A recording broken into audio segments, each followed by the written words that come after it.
I grew up in a place called Norfolk, which is a very rural part of the UK. That is Flora Yukhnovich. Her mother was a teacher. Her father was in the Navy. From a young age, Flora wanted to be an artist, but she was also pragmatic. So rather than studying fine art at university, she studied graphic design. And then after that, because I really missed painting, I went to the Heatherley School of Fine Art and did a portrait course for 2 years. And then I thought I'd be a portrait painter, and I did not like it, and I wasn't good at it. Why did she want to be a portrait painter if she didn't like it and wasn't good at it? It just seemed like it was a viable job and that it would be a reasonable living and that I'd be able to paint all the time. But after her portrait course, she went in for more art training at City and Guilds of London Art School, one of the oldest art schools in England. There, she studied art history and theory, and she steeped herself in aesthetics, essentially learning which artists were worth emulating. Frank Auerbach and Lucian Freud were like very important to me. Auerbach and Freud were giants of 20th century figurative painting. They both made intense, moody pictures in somber colors and earth tones. It was like this group of mythical geniuses that you could only aspire to be like. They filled my head with the idea of what an artist was, this sort of tortured genius alone in the studio. So when you say that Auerbach and Freud were important to you, do you mean in that everybody knew that they were important and that they established a standard of taste that people were supposed to embrace, or that you actually loved their work and wanted to create like them? Probably both. They became the things that you were supposed to look at, and there were things that you weren't supposed to look at. The things you're supposed to look at and the ones you aren't. In any field, not just art, there are clear hierarchies of value. These hierarchies are established by critics, tastemakers, influencers. They determine whether a given object or idea is considered high class or, God forbid, déclassé. In French, déclassé means downgraded. It implies that something once was worthy of admiration but has now lost its status. Is there anything sadder than that? The way we use the word déclassé today, however, it doesn't have that fallen from grace quality. Déclassé simply implies lowbrow, tacky, not worthy of serious attention. If you happen to embrace an artist or idea that's considered déclassé, you're thought to be either ignorant or, worse, incapable of exercising good taste. Flora Yukhnovich understood this. She understood that if she were to become the kind of painter she wanted to be, there were artists she should look to for inspiration and those she should avoid. But she was also a bit stuck. I had been disappointed by my work, so I really wanted to inject a playfulness and a joy back into making. So I started looking at Disney cartoons and wallpaper designs. As if wallpaper and Disney cartoons weren't bad enough, she stumbled across a book in the art school library with the paintings of Jean-Honoré Fragonard. He was an extraordinarily skillful painter and a master of the Rococo style, whose popularity peaked in the 18th century, just before the French Revolution. Rococo paintings were opulent, colorful, flowery, often playful and slightly naughty or erotic. It was a style that was most appreciated by some of the elites who, during the Revolution, would meet the guillotine. Rococo henceforth became déclassé, and to this day, most art critics either dismiss or ignore it, despite the indisputable skill of an artist like Fragonard. Flora Yukhnovich would have known all this when she came across that Fragonard book in the library, and this wasn't the first time she'd encountered his work. I probably saw it for the first time when someone showed it to me, being like, look how awful this is, or look how frivolous or how kitschy this is. Did you feel that yourself about Fragonard when you first saw it, or were you impressionable and this person said, oh, yeah, this is so tacky, and then you just agreed? I think the latter. You were how old at that time? I was probably 17 or 18. And how cool were you then? Not. But I would still try my best. So at 17, you decided Fragonard was what? I guess kitsch and like chocolate boxy. Do you remember which Fragonard piece you saw back then? The Swing. The Swing is Fragonard's most famous painting. It is housed in the Wallace collection in London. Here's how the Wallace describes the Swing. A young woman dressed in pink is sitting on a swing in a park, which an older man on the right is keeping in motion. She kicks off her slipper as a sign to a younger man hidden in a bush underneath her. The lush, almost overpowering vegetation underlines the sexually charged character of the scene. Even as a teenager, Yukhnovich knew this was not the kind of painting an aspiring artist should admire. I felt like I should dislike it immediately. There was just too much colour. It's designed to please, and I was aware of that and suspicious of it. What made you suspicious of that notion? When I was trying to learn what is good and what is bad, something being challenging was a good thing, and you wanted to educate yourself to the point where you could enjoy something that is challenging. In other words, a challenging piece had class. A painting designed to please was necessarily déclassé. But now, nearly a decade after first seeing The Swing, Yukhnovich saw it again. By now, she was a serious art student preparing work for her final show. And this time, she had a different response to the Fragonard painting. I had all these ideas like buzzing around in my head, but I hadn't known how to put them together. And then I found this book when I was trying to work out what to do. It made me feel so weird. Like I recognized it and I enjoyed it. It's like I'd undone some of that prejudice. Do you remember what it was like seeing the book on the shelf and pulling it off? Were you a little sheepish? Not really.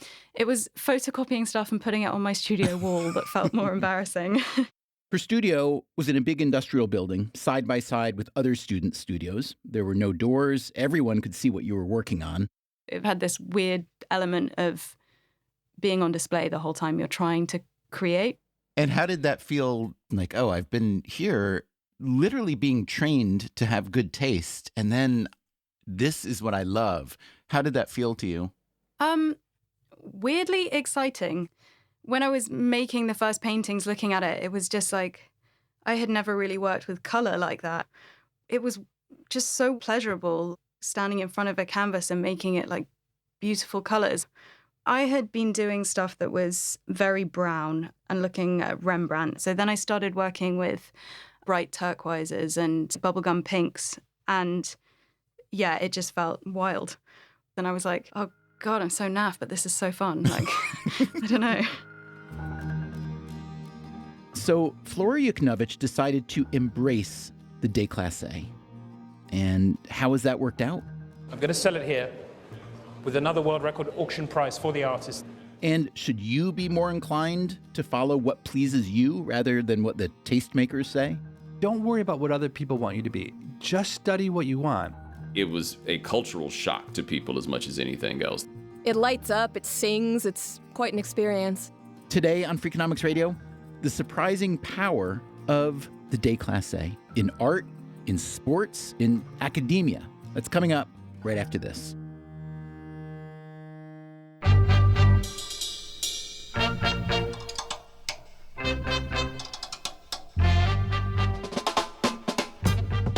This is Freakonomics Radio, the podcast that explores the hidden side of everything, with your host, Stephen Dubner.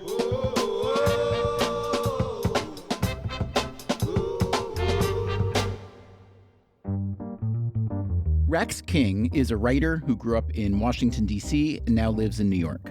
This is a great opportunity to reveal that I love Rococo painting.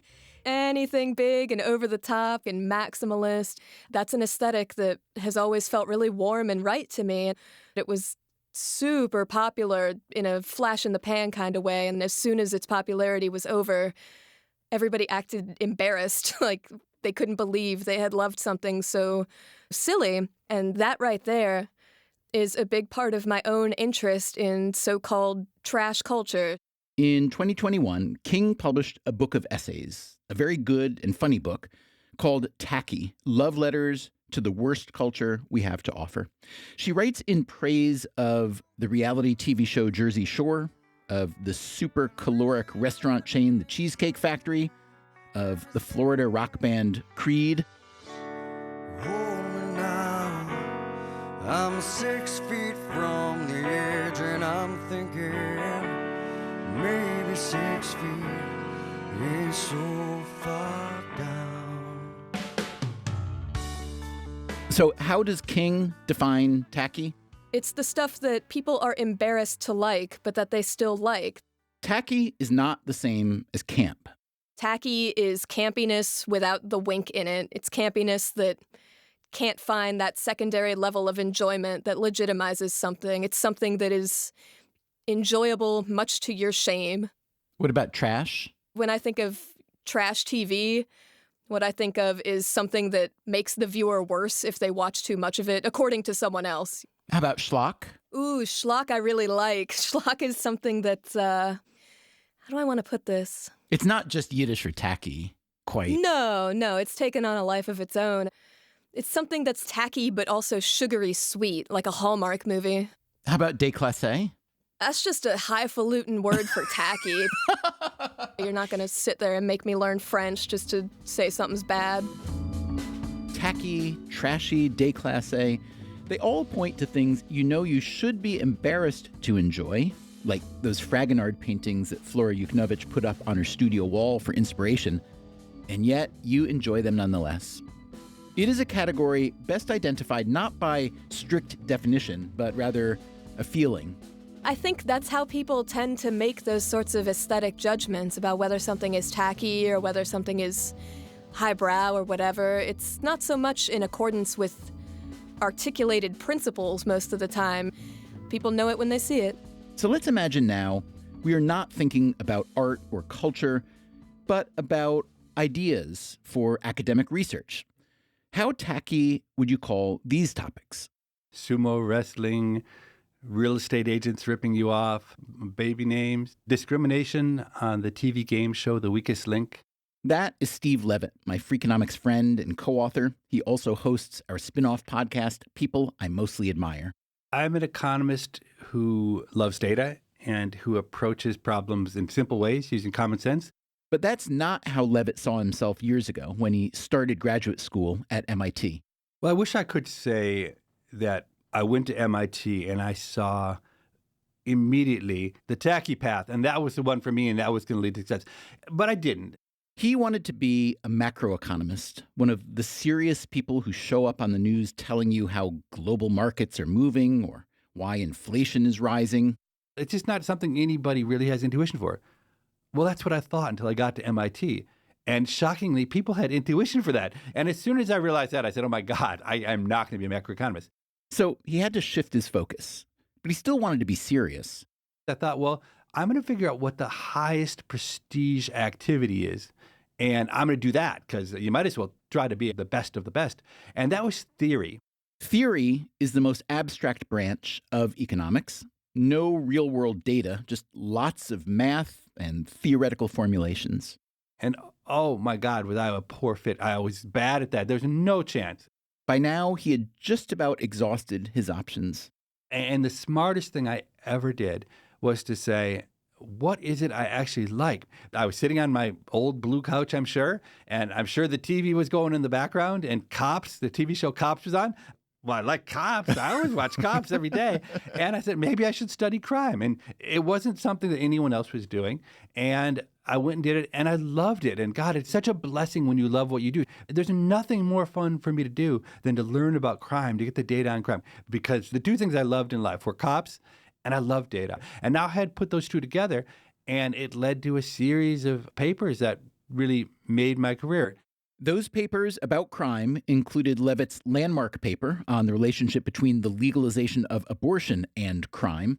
From there, he went on to write about cheating teachers and colluding sumo wrestlers, about the finances of a Chicago gang that sold crack cocaine. These are not the kind of topics that usually show up in the best economics journals. In addition to the subjects that I studied, I also use methods which are low status within the profession. What do you mean by that? When someone comes to give a lecture of their research, perhaps the most predictive factor is if nobody in the audience has any idea what they're talking about. There's just an incredible taste for, wow, that guy did some math. I've never even heard of that math before. Now, I've never been attracted to that. I always think it's a bad sign if someone can't explain to you what they're doing in a way you can understand it. And so as much as the topics I chose, when I've been derided, it's because I take really simple methods. Can I describe the data as clearly and carefully and thoughtfully as possible? And people may disagree with your interpretation, but I always try to make it transparent so everyone can understand the set of facts from which we begin. And that's also not common, and I think it's seen as lowbrow. But the lowbrow approach has worked for Levitt. He has been published in the best journals for years. Among the awards he's won is the John Bates Clark Medal, the most prestigious award a young American economist can win. It was Levitt's lowbrow research that first caught my attention, too, and that's what led to our writing the Freakonomics books together. And I mean, we called the book Freakonomics. How tacky is that? Our publisher certainly thought it was tacky, and they only went along with it when they couldn't come up with anything better. So I guess I, too, am drawn to the déclassé, like Steve Levitt and Rex King and Flora Yukhnovich, especially when it allows you to explore ideas that the tastemakers overlook. One of Levitt's research projects, which I got to help out on, was an economic analysis of breakfast foods. Paul Feldman was a former economist who had retired and taken up a new business delivering bagels and donuts to office parks.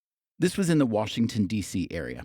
Feldman had contracted with all sorts of firms who wanted to give their employees a chance to buy breakfast on site. Pretty smart, if you think about it, gets them to work faster. So Paul Feldman would get up very early and drive his delivery van very fast from office to office to office, leaving behind dozens of bagels and donuts, a price list, and a lockbox for the cash. The key here was that payments were on the honor system.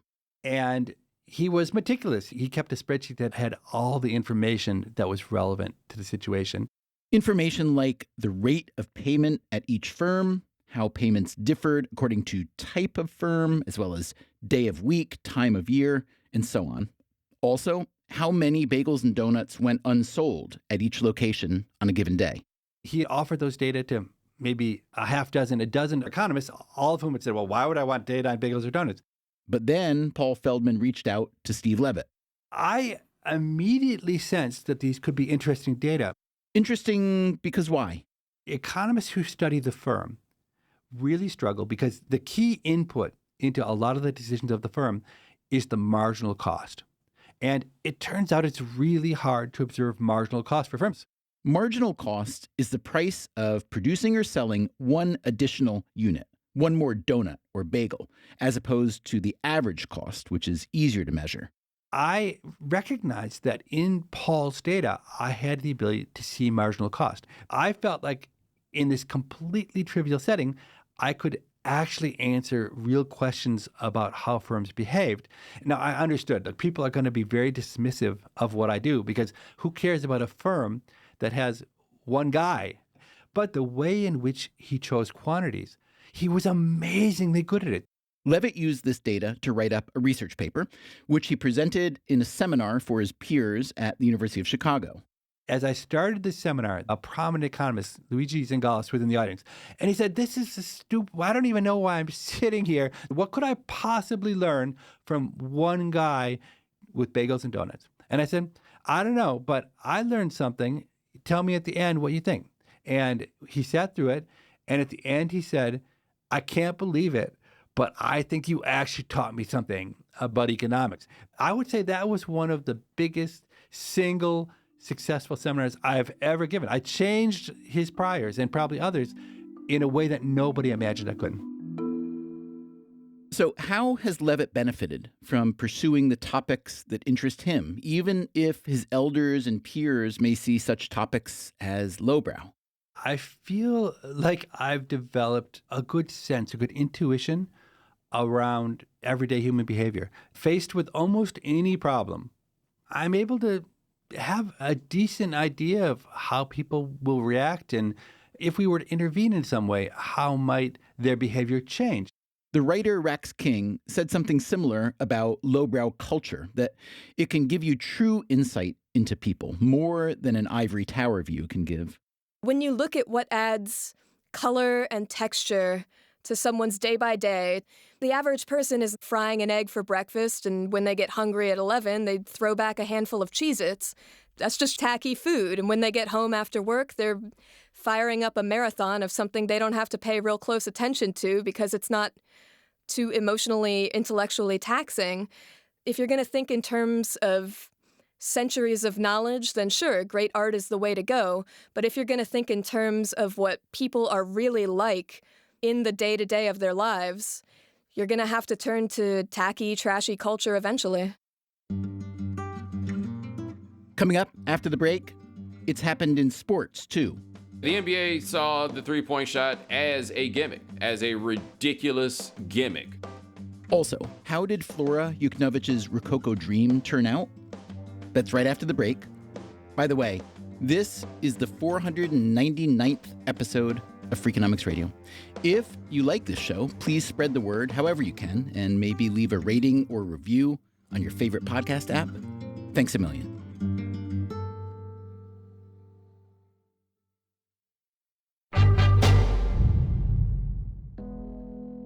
If you are a fan of NBA basketball, and given the league's popularity these days, you probably are, you may be surprised to learn where some of your favorite things about the NBA came from. Like this. Good evening, everyone. This huge, record-breaking crowd about to bear witness to one of the most spectacular events in professional basketball, the Slam Dunk Contest. The Slam Dunk Contest didn't originate in the NBA.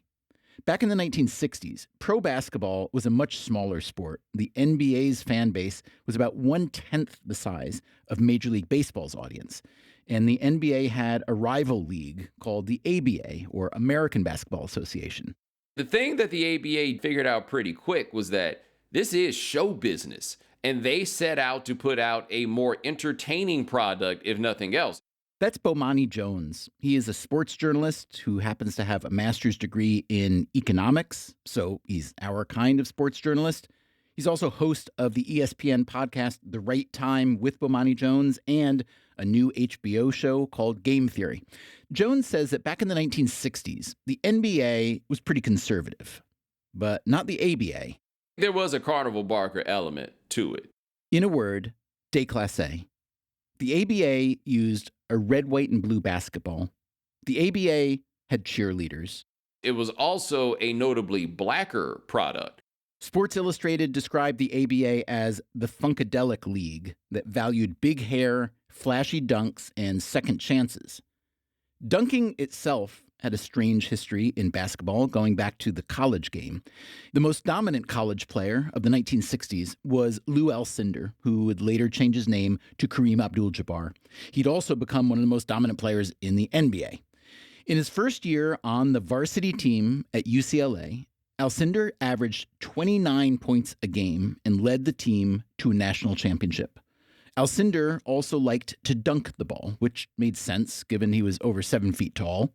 There is no more high percentage fundamental play than dunking the ball. It's literally getting as close to the basket as you possibly can. But the dunk was still rare at the time, and after Alcindor's breakout season, the NCAA banned the dunk from college basketball. They said it was not a skillful shot.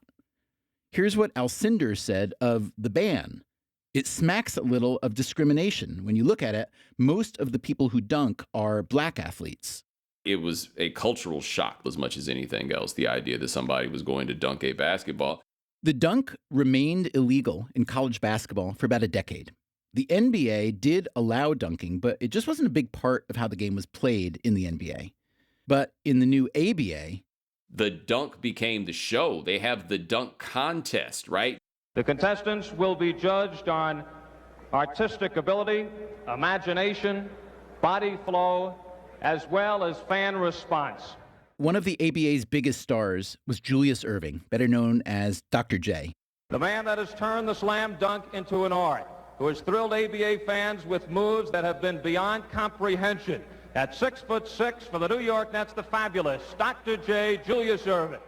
Dr. J won the ABA's slam dunk contest in 1976 with a leaping dunk from the free throw line. And that sends everyone reeling. Julius Erving.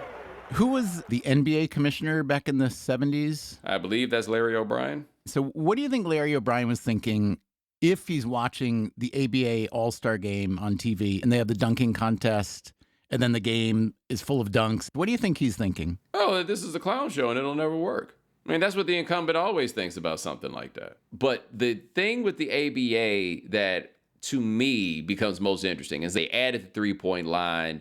The three-point line being an arc painted on the floor far from the basket.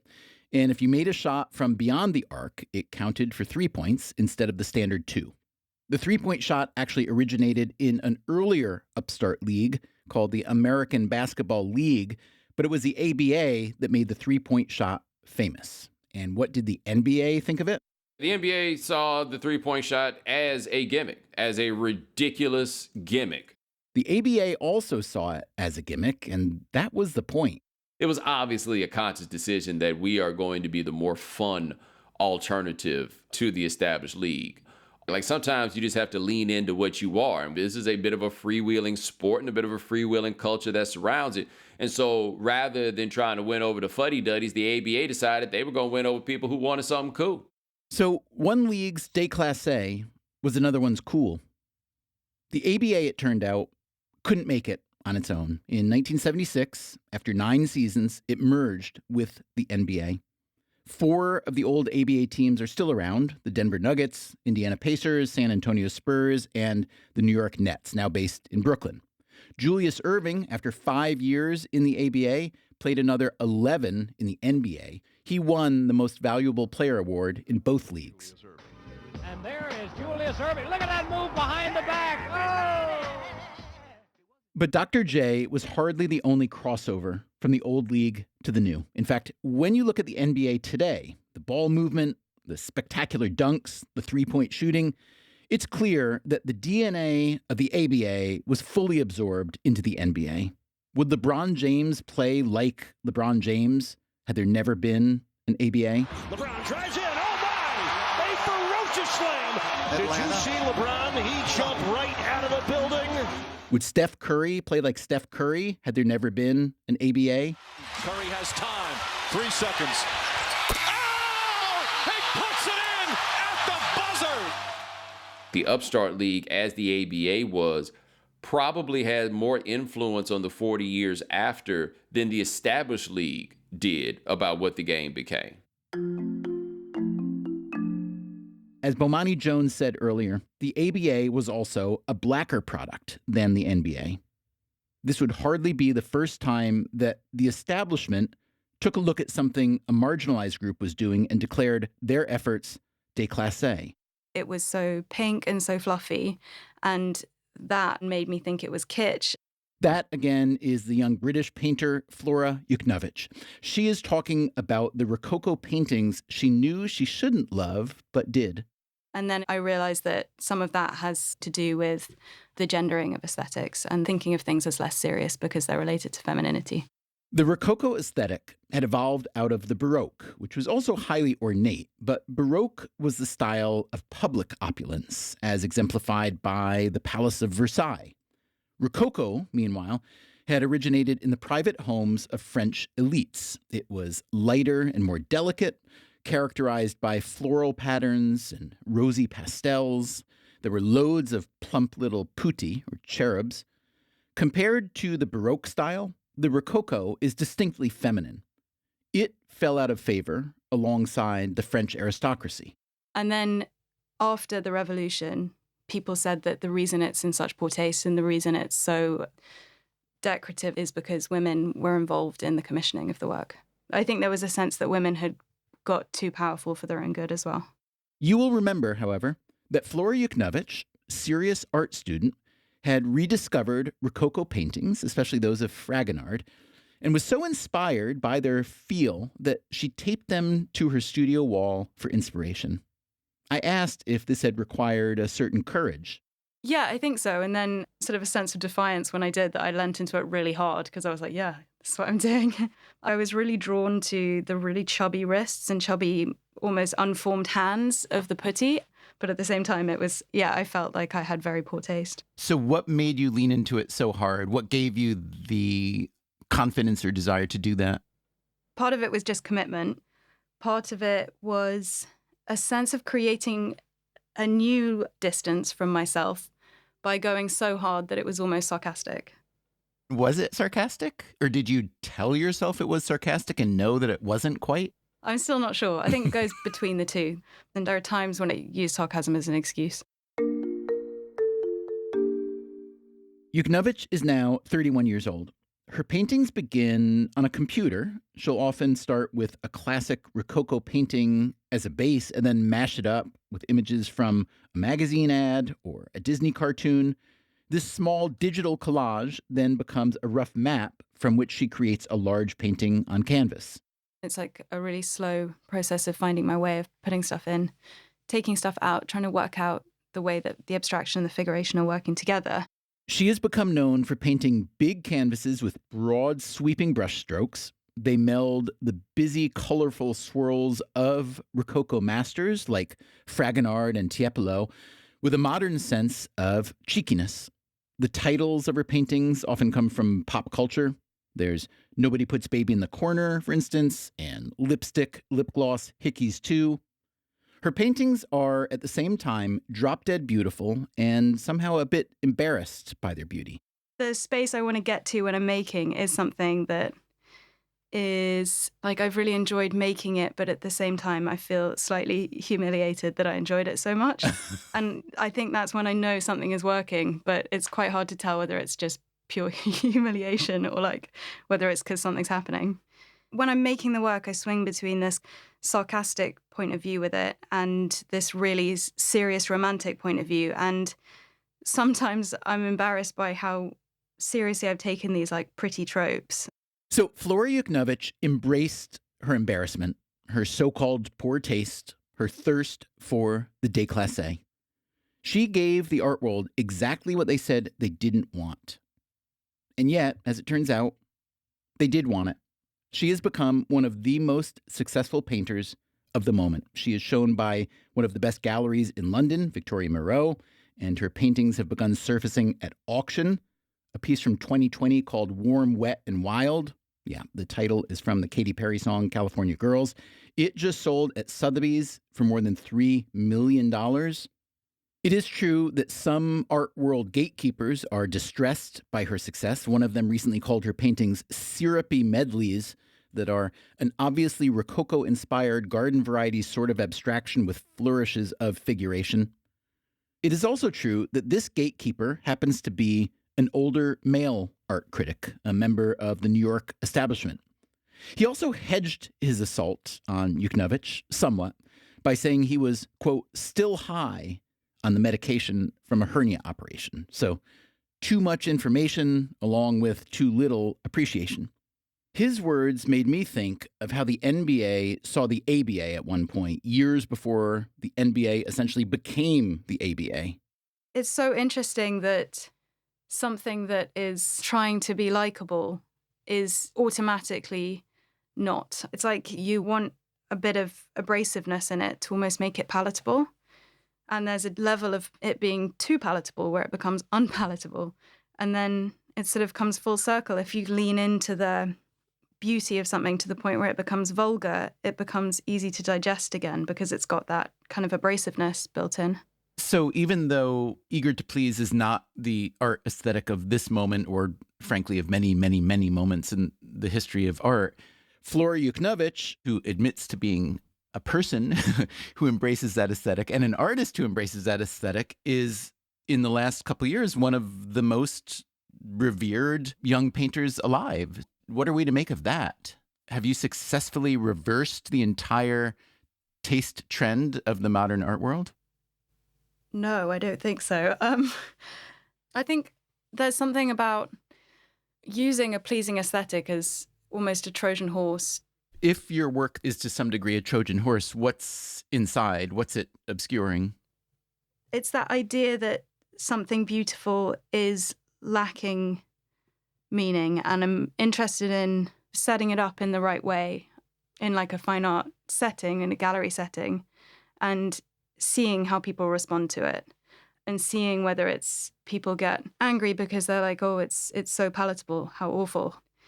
It's easier to make something that is deliberately trying to be beautiful in opposition to someone who's saying it shouldn't be.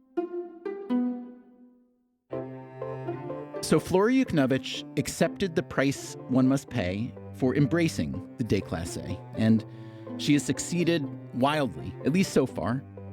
The same is true for Steve Levitt, mining the data on the sale of donuts and bagels, and for Dr. J, playing basketball in a style the mainstream considered too wild and too black until the mainstream caught up. All of them have the same message for the rest of us. Don't worry, be tacky. What's the very worst thing that could happen? Coming up next time on the show, it's not true that corruption disappeared as countries became richer. Instead, it became more sophisticated. we update an earlier episode on American corruption versus Chinese corruption with a look at how Russian corruption set the stage for the war in Ukraine. That's next week. Until then, take care of yourself, and if you can, someone else too. Freakonomics Radio is produced by Stitcher and Renbud Radio. We can be reached at radio@freakonomics.com. This episode was produced by Morgan Levy, and we had help this week from Jeremy Johnston. Our staff also includes Gabriel Roth, Allison Craiglow, Greg Rippin, Zach Lipinski, Ryan Kelly, Mary Duke, Rebecca Lee Douglas, Julie Canfer, Emma Terrell, Jasmine Klinger, Eleanor Osborne, Lyric Bowditch, Jacob Clementi, and Alina Kuhlman. Our theme song is Mr. Fortune by the Hitchhikers. All the other music was composed by Luis Guerra. You can get the entire archive of Freakonomics Radio, 499 episodes and counting, on any podcast app. If you want to read a transcript or the show notes, you can find that at freakonomics.com. As always, thanks for listening. What do your parents think of your level of success now? I don't know. Yeah. They come to your opening, I assume? No. Mm-hmm. Do you bring them there later to look at the pieces on the wall? Well, yes. They came the other day and I felt like a weird teenager, so probably won't do it again.